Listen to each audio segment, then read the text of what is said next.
talking about your beard. No, no, not the face beard anyway. Not the. Oh God, that's gross. Okay, here we go.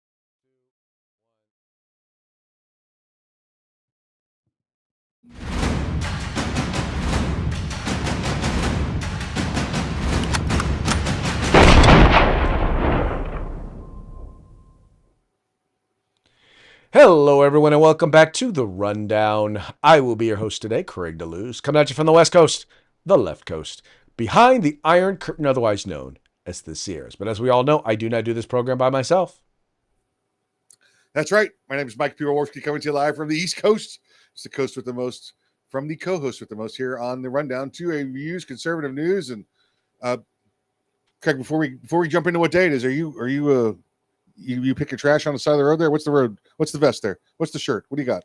What's the logo? Shirt? Oh no, that's the Robla Elementary School District. Oh, okay. So right at the camera line, board member was cut out. Oh. I was like, why is he?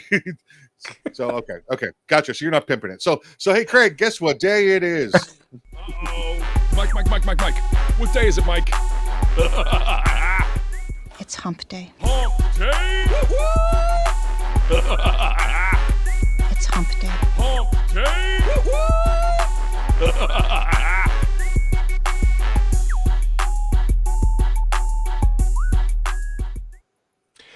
That's right, folks. Today is Hump Day. This is the day in which we attempt to begin the weekend, sometimes with success, sometimes not. But as I always like to say, the fun is all in the trying. That's it. Yeah. And I'm sorry about bringing up your shirt there, Craig. It's again, ironically, the board member part was cut off on the bottom, and now you're sitting up a little bit more so I could see it. But in my experience, anytime somebody gives you a generic lower government agency shirt, it's the congratulations for finishing your community service. So it's it.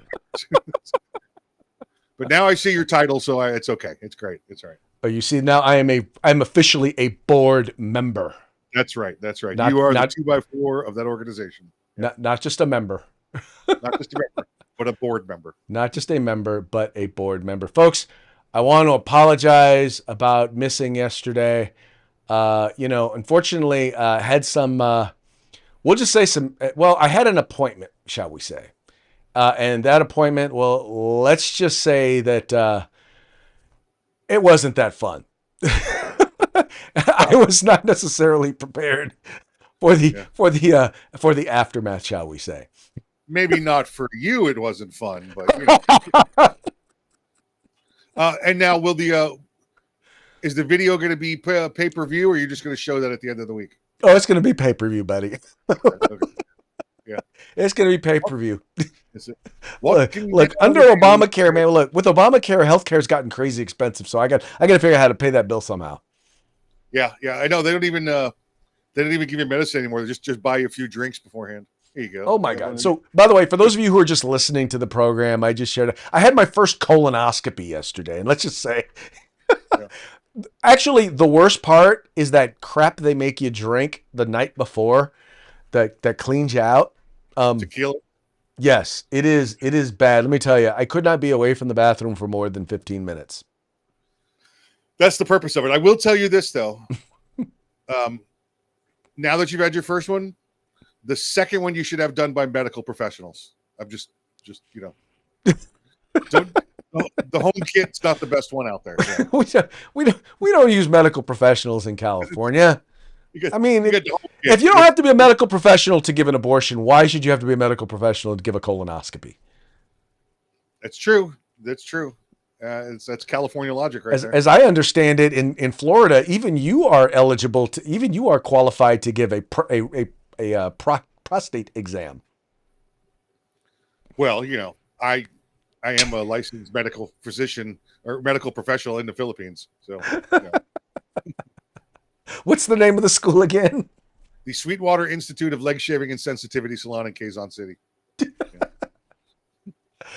I don't know why. That makes me laugh every time I hear it. Not once, not twice, every single time. Listen, that's the leg shaving sensitivity part. On the backside is the fish market. There you go. There you go. Well, folks, let me just say this. If you are a male over the age of 45, either start doing, they have like the home tests or whatever that you can do it's not a colonoscopy, but they say, and this is one of the things that the doctor said to me yesterday was like, the problem with colon cancer is that by the time the symptoms show up, it's gone pretty far.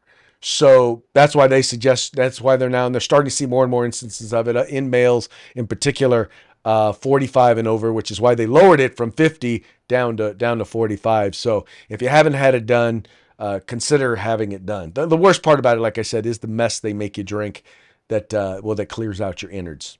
They give you flavors. You get flavored stuff like that. But I will say this, Greg, if you are using the home kit, in all seriousness, don't reuse the camera later. No, it doesn't come with a camera. It doesn't come with a camera. The home kit, I don't think, comes with a camera. The home test. Yeah, you must have got a crappy home kit then, because we got cameras. Yeah, yours is like what 10K. You got to record it and show it to the doc. Mm-hmm. Right. I think this is the camera right here that they sent me to use with the home kit. That's it, yeah. I wasn't exactly interested in using that. Yeah. And that goes in about a foot, if I recall. Yeah. They must lose a lot of cameras that way. Yeah, I swear, Doc, I fell right on the camera. Yeah. Oh, wow. Okay. The show has truly degraded down to the absurd, but it's a normal Wednesday. So I guess it is what it is. It's hump day. This is the day in which we attempt to begin the weekend, sometimes with success, sometimes not. Sounds like we're well on our way to making it happen. That's it. Yeah. Yeah. We're almost there. Right. Almost there. All right. Almost there. But before we do, we got some work to do. And that starts with a quick shout out to our sponsors. Hitman Industries, hitmanindustries.net. Get on over there. Go see these guys. They got girls. This guy's girls there. So they got both sexes. You can get barrels for ARs. They've got all the different calibers, all the different lengths, custom stuff. Give them a call. Do whatever you want. They've got the best barrels in the country. That's hitmanindustries.net. California Republican Assembly, fighting the good fight behind enemy lines. Now you can take part in California's future today.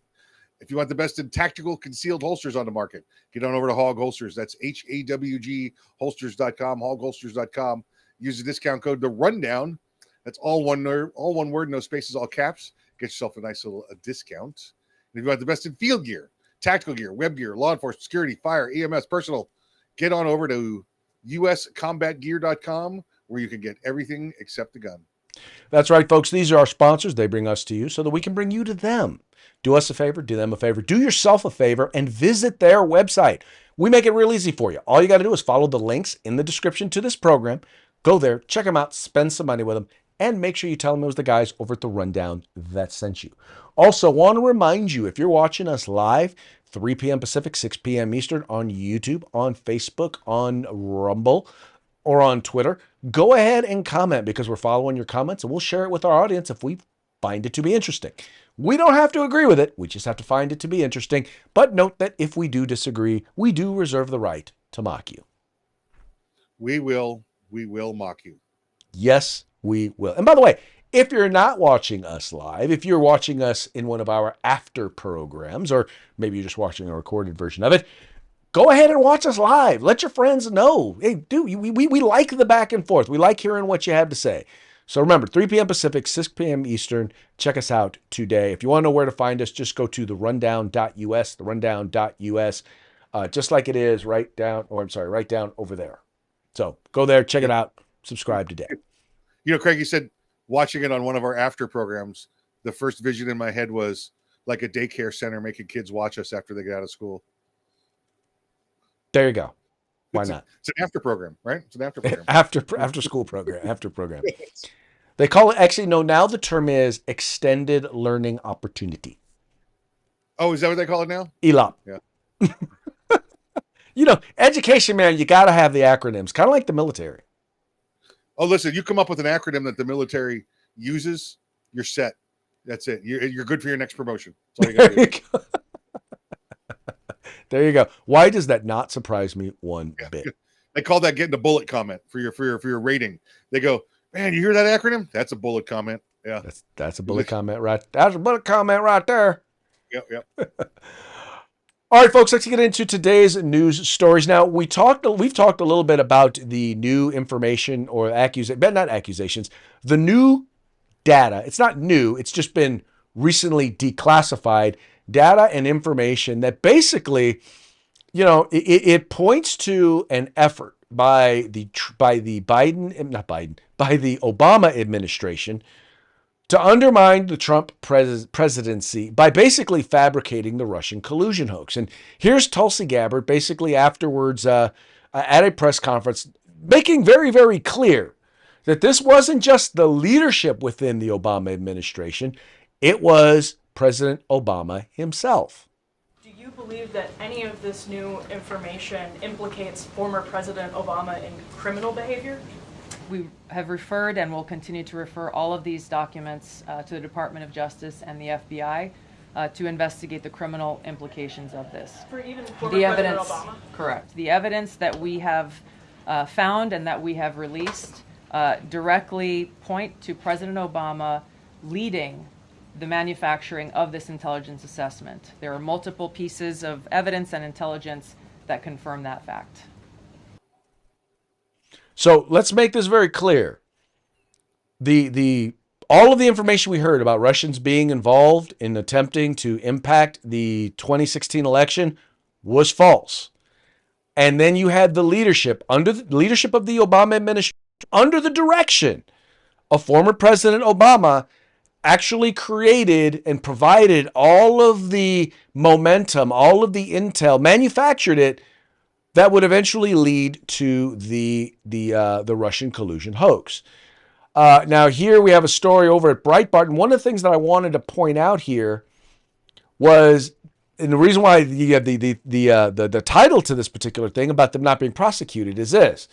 It says, asked by town hall reporter Katie Pavlich whether, quote, any of this new information implicates former President Obama in criminal behavior, Gabbard responded, we have referred and will continue to refer all these documents to the Department of Justice and the FBI to investigate the criminal implications of this. She added, the evidence that we have found and that we have released directly point to President Obama leading the manufacturing of this intelligence assessment.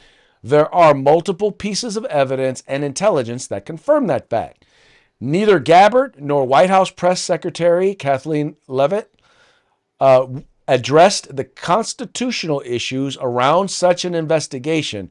However, when a reporter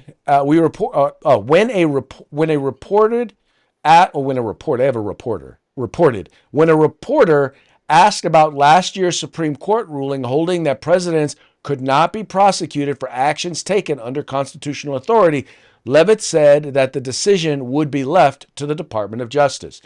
Gabbard also deflected when asked about her previous description of Obama's behavior as treasonous, saying that she was not an attorney and that she would defer to the DOJ's expertise on the subject. Now, I didn't even think about this, and because these discussions are about creating a report, the likelihood of efforts by Russians to interfere in the 2016 elections, this may actually fall under the protection, or basically the what's the word I'm looking for? He may have immunity under the same ruling that basically cleared President Trump of a lot of the stuff that he was accused of. Which may mean that while the president himself may not wind up being prosecuted, though the underlings who were engaged and involved in it and knew that they were fabricating information, they could be prosecuted. Yeah, so I've kind of got I would say it's an unpopular MAGA opinion on what should happen here, and this might take a moment or two. Come back up with me, Craig, because I want to go back and forth with you on this one. The issue being, do you go after a president? Do you go after a president, whether it's a former president or a sitting president? I think you go after a current president. That's just going to, that's going to obviously put pauses in running the country where we don't need pauses to be. We don't need distractions to be. All right, let's scratch off of that. Let's go back to now President Obama. He's no longer president. Do you go after him and now fight the battle, the legal battle of does he have immunity? Does he not have immunity? Did it happen when it didn't happen? Okay, so put those in your head. Now step back with me and let's go back to the Nixon administration. All right, Nixon. When you go back and you listen to these tapes, the Watergate issue all started because they were sitting around in a meeting and the president said, man, I wish we knew what they knew over there. Okay. Nixon never said, here's what I want you to do. I want you to get a couple of dirty guys together and go break into a building and steal their stuff. The president said, I wish I knew what they knew. And that started the ball rolling down the CIA path and all that kind of, the backdoor kind of stuff to get that to happen. Obviously, they were going after President Nixon. They were going to impeach him, and he left. I don't believe he would have been impeached, but it would have been even if he had not been impeached, he still would have been a really horrible last 2 years of his presidency. Okay, nobody would have been paying attention to him. I think the presidency is such an office to where, Craig, we have to treat it like, listen, unless that guy, shoot somebody in the head on the White House lawn, we need to give that guy a pass and let him go because the next president is now going to have to face the same type of treatment. And the more we degrade the office of the presidency by what we try to attack it with means the less effective our next presidency will be and the presidency thereafter that. I have no problem with going after those underneath like they did with Nixon. Okay. Obviously Craig and I think are pretty good Republicans here. What happened in the end was maybe the design that was meant by the founding fathers. They started to go after those that didn't have the presidential immunity, and they started to get convictions, and they started to get people taken out of office and people put in jail. And then the president ultimately left based on the pressure he felt from that. So I don't know how that applies directly to Obama since he's out of office, except the guy would never have a job or a speaking engagement for the rest of his life. We know that, if he was embarrassed like this. But I think the right thing to do is to go after the actors below that took out and did those little things, created the documents, forged them, sent them here, did the communication with Russia, and lay it all on Obama and let him sit at the top. Because at some point, doesn't he have to come out and say, this is on me, I did this? And maybe that gets those people below him lesser sentences, but now he's embarrassed for life. He had to come forward to save his people.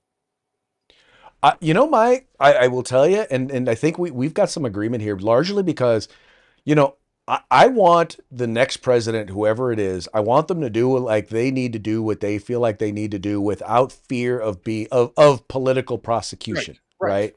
So I want them to be able to do that. But the people who serve under them, they need to be very, very wary of the fact that they could be on the hook for, in other words, if you do something is just because the president ordered you to do it doesn't mean you should do it. If you know it's wrong and you know it's illegal, you should not do it. You have an even greater obligation because you don't have the level of immunity that a president has. That's right. And for the most part, because here's the deal, someone needs to answer because there were people not just President Trump, but there were people who served under President Trump whose lives were ruined as a result of this. They need to be held accountable. The justice system was turned into a weapon against political enemies. And now we know for a fact that it happened, or at least there's evidence pointing to the fact that it actually happened. You can't just let it go. But I agree with you that the idea of going after the office holder, the president, it's a little hard because I also want, I want Donald Trump to do what it is he feels he needs to do. And I get that the courts may wind up ruling, yeah, no, you're not allowed to do that. I know that later, but the people underneath him are the ones who need to worry about whether or not what he's trying to do is legal or not. Whether or not what he's doing, whether or not what they're doing in the name of that president is legal or not. And if he is a good leader, he's also going to attempt to be wary of that and not engage in the sort of abuse that, quite frankly, happened with the Justice Department, with the intelligence agencies under Barack Obama. Yeah, yeah. And listen, this extends also for me to any president. This includes the Biden Yes. administration. So, if they could find that he had a lucid thought, and it was an illegal lucid thought, he's off the hook too. For me, you start at the vice president, you work your way back, and well, everybody there. So everybody below the vice president back. Maybe not start at the vice president. You start where you can identify the problem. But those people that are there, and listen, he could come forward and say, listen, they did it. I fired them, and I'm referring them for criminal charges. If they did that, if Obama said, listen, I'm asking for this. I'm open about this. And it's just a matter of protecting the office, because otherwise, in 3, 4, 5 more terms down the road, Craig, that office is going to mean nothing. Well, and here's the other thing, Mike, and I didn't even think about this. Either way, if it's been deemed, and Barack Obama basically takes no credit, but it's deemed that the stuff that has been done is illegal, then the people who actually implement it will pay the price, and they'll see that Obama, basically by not owning his part of it, has thrown them under the bus. If he does accept the responsibility for it, because once again, I do believe it's going to be determined that what happened was illegal, was unconscious. If he does accept it, well, then other staffers then going into the future are going to know, you know what? I may wind up in jail if I don't, I may wind up thrown under the bus once again if I don't, if I do these things. So then you're going to have political staffers who are going to stop and think before they start implementing these plans that clearly in this case, I mean, I agree with Tulsi Gabbard. I'm not an attorney, and I did not sleep in a Holiday Inn Express last night. But when you literally attempt to undermine the authority of the presidency or the legitimacy of the presidency, that's about as close to treason as you can get as anything. And when we look back on it, historical purposes, and this is, again, what is to become of the Obama administration, what is to become of the Biden administration. Look back at the Nixon administration. All right. Previous to that, the administration before that. So let's call it 1.5 administrations before Nixon. That administration has shown to be complacent in the killing of the president. Okay. So what happened to Nixon, I think listen, I don't want to see it happen to a guy in my party at all. Right. Right. But what happened to him puts people on notice that says things like, hey, we don't kill the president, or we don't talk about killing the president, or we don't do these things, because whether it was Lee Harvey or it was some guy in a bar talking about, I heard them say this in the White House, the president was assassinated. All right. Where would we be now, 4 or 5 presidencies later, if what happened, it didn't happen in the Nixon administration when they tore it apart legally? Yep. Got to be some accountability. And Yes. I hate to say this, the accountability for the highest person in the office, the one with the immunity, the worst case scenario may be impeachment, and it may just wind up being they go down in history as a treasonous president. I don't know, but I think it's important to protect the idea of the office. Yes, absolutely. Yeah. So we'll see, and then hopefully it just keeps going. Let's get this going, and then I would really like to see President Obama come out and say, "This is on me." It's years later. Please don't take it out on these people. Yeah, that would be. I think that the manning up would be the thing that he or Michelle would do. You want her to man up? Is that what you're saying? Okay, all right. Big Mike. Anyway, moving right along, the father from Maryland saga continues. That's right. Abrego Garcia, the gang member, the human trafficker, the wife beater, from a gang member. I think I started with gang member. Well, let's just say from El Salvador. Well, he has been freed. That's right. He has been set free. Interesting story. And it says here, ICE can't immediately detain him ahead of Tennessee trial, judge says. So immigration agents can't immediately take Abrego Garcia into custody after he is released ahead of his human smuggling trial in Tennessee, a federal judge ruled on Wednesday. It says here, Abrego Garcia, a Maryland resident, was recently returned to the U.S. after, check this out, Mike, this is Axios, erroneously being sent to notorious Salvadorian prison where he is described as enduring severe mistreatment. In her judgment, Judge Paulina Zinas said Abrego Garcia had remained in compliance with Immigration and Customs Enforcement supervision order at the time and was wrongfully deported. What they're saying, Zinas said to Abrego Garcia, must be returned to the jurisdiction of ICE officials in Maryland rather than Tennessee. While the order doesn't bar ICE officials in Baltimore from starting the process to deport Abrego Garcia to a country other than El Salvador, the order requires that they give him and his legal team 72 hours notice beforehand. However, Zinas said the order will impose modest due process protections necessary to prevent defendants from unconstitutionally removing Abrego Garcia from the United States. ICE did not immediately respond to Axios' request for comment. However, in a post on X, the Department of Homeland Security called the judge lawless and said, "This MS-13 gang member, human trafficker, and illegal alien will never walk American streets again." Maybe it's just me, Mike, but I think they're kind of showing their hand. Well, listen, the feds have made it clear, and this administration's made it clear. He's never going to walk the streets again. He's identified MS-13. He's had a deport order. He's had a hold order. The judge is only looking at one order, not the other order. He's never going to. And by the way, you know this, Craig. I know this. The ICE hearing can occur with your initial, ICE enforcement agent sitting behind a counter, and then make the decision is made. That's all there is to it. This is not the regular courtroom. We're not putting O.J. Simpson on trial, and it's going to take 6 months to get done. This could happen in a day. You want 72 hours notice? Fine. I put a letter in the mail box rate a week ago. You should have it by now. Well, interesting thing to notice here that, the fact that they call it modest due process is a recognition that those who are not in the country legally, their due process is not the same as those who are here legally. Now, correct. What no one wants to acknowledge, or no one on the left wants to acknowledge, is that back in the 1990s, a then president actually signed into law legislation which made it so that you could deport somebody without them going before a judge. And I do believe that was a saxophone playing cigar aficionado named Bill Clinton.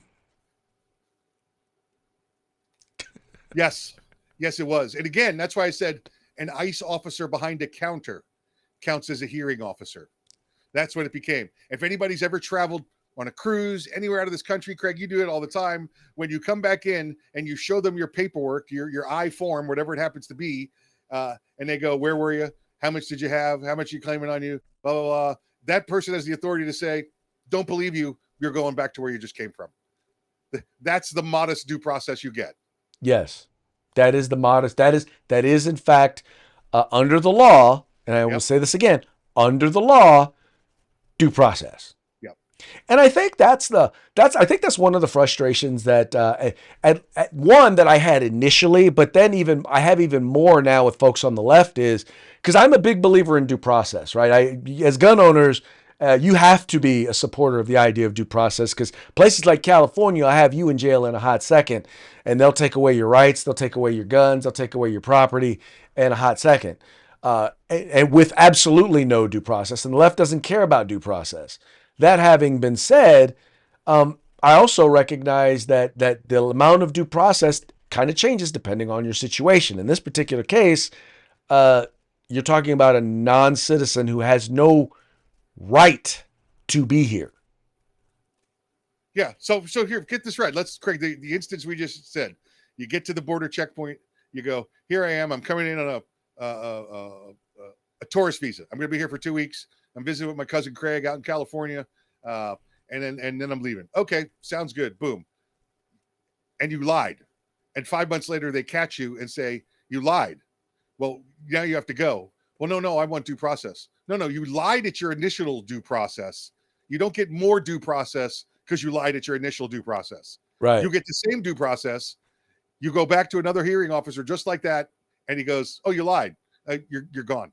Get on the bus." Pretty much. It's kind of the way that works.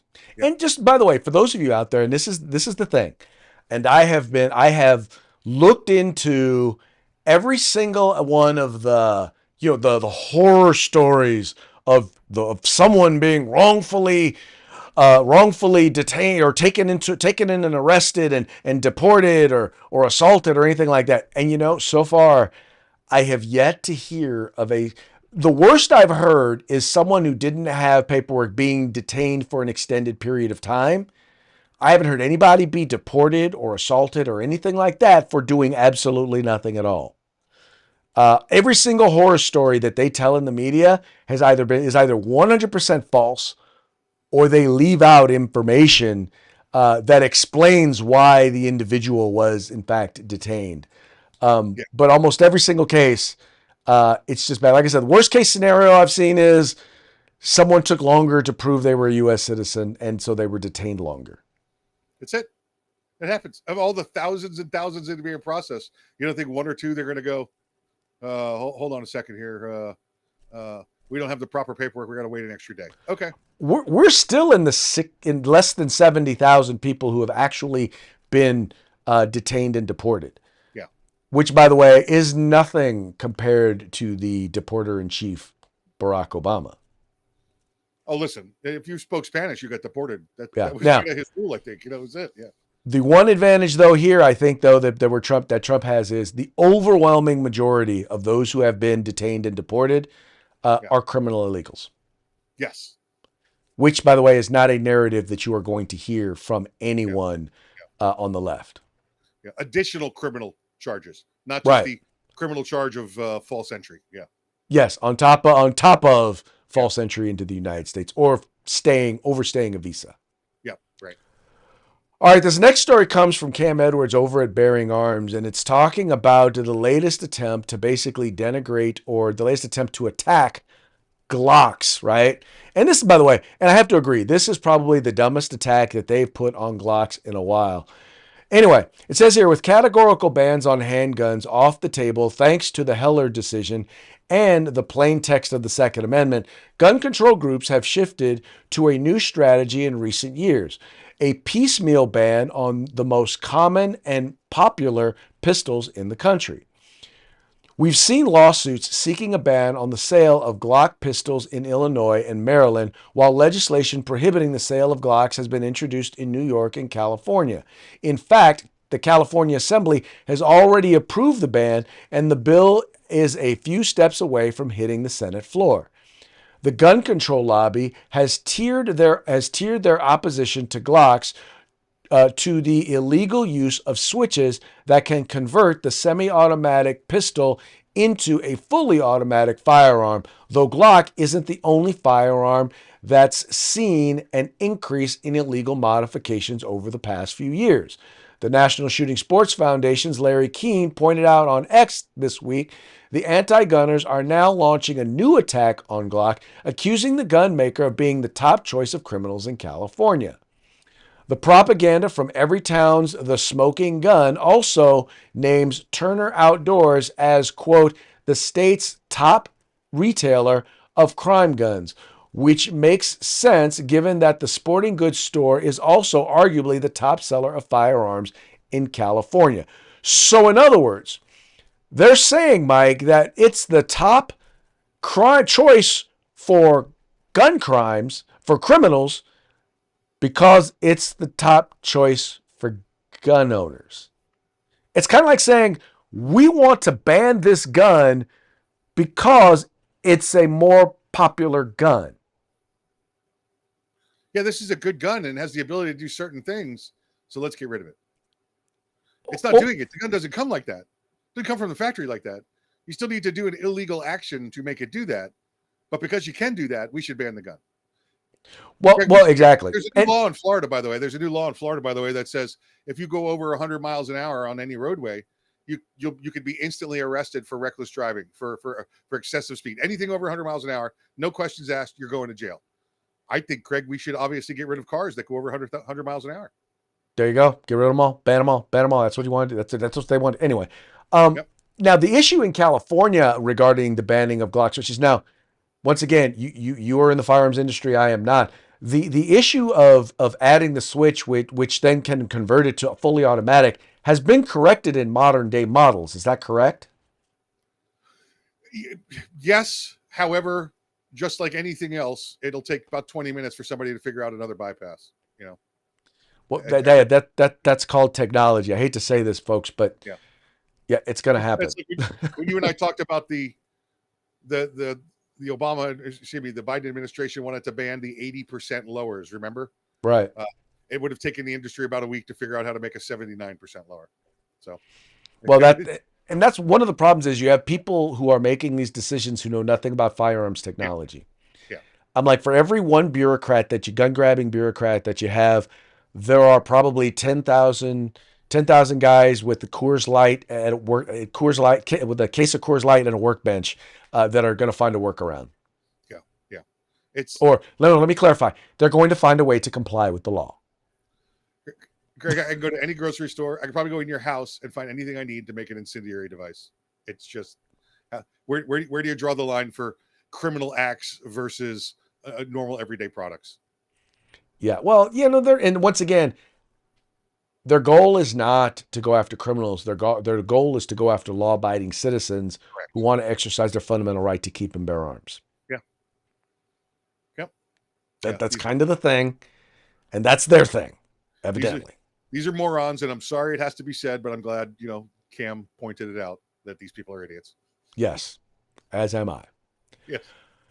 All right, UN court. Now this is a fun one. So the UN has basically decided, and we know how worthless the United Nations is. I mean, if there were ever an organization that could be deemed just completely and utterly not worth the paper that its charter is written on, it's the UN. Well, the United Nations says this is a UN court, says nations ignoring climate change are liable for damages. Let me read that to you. It says the United Nations top court ruled Wednesday that countries harmed by the effects of climate change could be entitled to reparations from countries that fail to take appropriate action to protect the climate system. The International Court of Justice, or the ICJ, in The Hague also called a failure to take measures to protect the earth a potential violation of international law, according to reporting of the opinion by a variety of news outlets. The legal consequences resulting from the commission of an internationally wrongful act may include full reparations to injured states in the form of restitution, compensation, and satisfaction, the court said, according to an extensive coverage by France 24. Now, all I have to say to them is, come try and collect it. It's here's the issue though. We're not the problem. All right. I've been around the world. Craig, you've done some pretty good international travel. We're not the issue. Canada's not the issue. For the most part, EU, your Western EU and Great Britain are not the issue. Anywhere else you go in this world and you step off the airplane, I'm telling you, I've been places where you stepped off and they don't have a modern airport. They got the gangway that comes out, the stairway, and they open the airplane door and you start gagging and coughing on the air. And it takes you a week to get over gagging and coughing because of the amount of smog and crap in the air in these foreign countries. Yeah, we're the problem. I don't remember the study that I saw, but it said, something like those of us that are actually paying attention to it are only contributing to like 5 or 10% of what's going on in the world. Everybody else, they don't. You think in China they care? You think the factories that they're paying a nickel a day for people to work at care about what the pollution is they're putting out there? You're looking at the wrong people here. Yeah. No, most definitely. And what's funny is that all this is that it's an opportunity to try and bilk money out of the United States because we don't take action and join these climate accords, which basically say everyone else in the world gets to pollute, including China, including India. They'll stop polluting sometime in the distant future. But United States has to agree to stop polluting now, like right now. Like even more than you're not polluting now. Yeah. Or you wind up getting fined. That's right. That's right. And they know that, you know, they could try and drag it for the world court, and just like any frivolous lawsuit, maybe they'll pay something and these people will get some money out of it, you know? Yes, that is kind of the way that it works. Anyway, folks, that's going to bring us to our parting shots. Parting shots are brought to you by Hog Holsters. Just go to hogholsters.com. Use the discount code The Rundown. All caps, no spaces. Get your Hog Holster today. All right, we got a few of them here. Some of them are going to be from the Babylon Bee. Tell you what, I want to start with this one, though. This is a video first. And, you know, once again, I'm not a person who necessarily leans on or listens to Stephen A. Smith much when it comes to his political opinion. But in this particular case, I'm just gonna share this because this is such a common sense thing. Things that Mike has been saying, things that I've been saying ever since Donald Trump got elected back in 2016. It's an observation that I think is just kind of plain and obvious. It's so plain and obvious that even Stephen A. Smith could get it right. I've heard politicians on Capitol Hill saying, I'm here just to disagree and oppose every damn thing Trump wants to do. Well, why are you up on Capitol Hill? Ain't you supposed to be figuring out what you want to be against and what you could potentially be for? Isn't he known as a deal maker? Hasn't he been, whether it's revered or insulted, as a non-politician? Hasn't he been somebody that gives you the impression, if you're complimentary towards him about some things that he does, and you're willing to sit down and talk with him, he will sit up there and appease you just the way he would ask you to appease him? If you're not willing to talk and work across the aisle on Capitol Hill, what the hell are you up there for? So that is what came to my mind. You have to work with people you dislike, people you disagree with, people who you know in your core, in your core, do not have you, nor your communities, nor your constituencies' best interests at heart. You still have to work with them. If Cuomo wins the mayoral seat in New York City, Andrew Cuomo, you think he's not going to try to work with the Trump White House? Josh Shapiro is the governor of Pennsylvania. Wes Moore is the governor of Maryland. You think they're not going to try to work with Trump and his White House to get things done, even though they're going to speak against him on certain issues? You can't have this closed door, closed-minded, resolute belief that allows you the excuse to remain stagnant, therefore ineffective in doing your job. I sit on a school board, and sometimes we have Republican majorities, sometimes we have Democrat majorities, but we find a way to work together. We look for common ground. And like I said from the very beginning, when Trump first got elected, I was like, dude's known as a deal maker. If you go and you work with him, he wants to make the deal. He wants to close the deal. And the only reason why he didn't work with Democrats before was because they were busy calling him a racist and saying that he was colluding with Russia. So all he had was conservatives to work with. That's right. That's right. Yeah. He says it even what Bill Maher says it, you know, you need people talking. Look, Kid Rock, just sit down together, folks. Just sit down together. Just sit down together. Oh, all right. Well, let's get on to some of these other ones. Some of these other ones here. Now, these are all from our friends over at the Babylon Bee, fake news that you can trust. Obama awarded Nobel Prize for exemplary work planning Russian collusion hoax. Yeah, might as well. Might as well. Yeah, instead of giving Trump for, I don't know, peace in the Middle East and peace in Africa, let's give it to him for the Russian collusion hoax. Why not? Yeah, might as well. All right. WNBA just had their All-Star game, and the women came out saying, pay us what you owe us t-shirts, because they're saying they want more money from the WNBA, despite losing $40 million last year, or was it $400 million? Anyway, 400, yeah. It says here, slaves dutifully sew, pay us what you owe us shirts for professional athletes. Yeah. Yeah, listen, I was one when they said this, pay us what you owe us, Craig, the commissioner should have come down and said, good, you're shut down. You owe us $400 million. You owe us $400 million. There you go. Real simple. Yeah. We'll give you a you owe us. Give you a bill. Yeah, that's it. All right. You might have noticed the increase in foul language coming from Democrats Well, Trump has come up with a way to turn it into a moneymaker for the U.S. government. Trump to balance budget by introducing swear jar for Democrats. There you go. I got to say, man, I like it. Yep. I think it works. That's it. And so far, Trump only has to put $1 in. He only has to put $1 in. So. Yeah, just Democrats have lost they've lost their minds with all the cussing. Yeah. It's crazy. Anyway, Yeah. All right, folks, that brings us to the end of the program. But before we go, we're going to give one more quick shout out to our sponsors. Yep.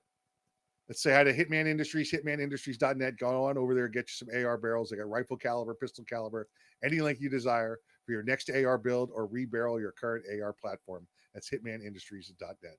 California Republican Assembly fighting a good fight behind enemy lines. Now you can take part in California's future today. And if you want the best in field gear, tactical gear, web gear, law enforcement, fire, EMS, security, whatever it is, get your group together, get your agency together, place an order at uscombatgear.com where you get everything except the gun. That's right, folks. Please take a moment, visit our sponsors by following the links in the description of this program, and make sure you tell them it was the guys over at the Rundown that sent you.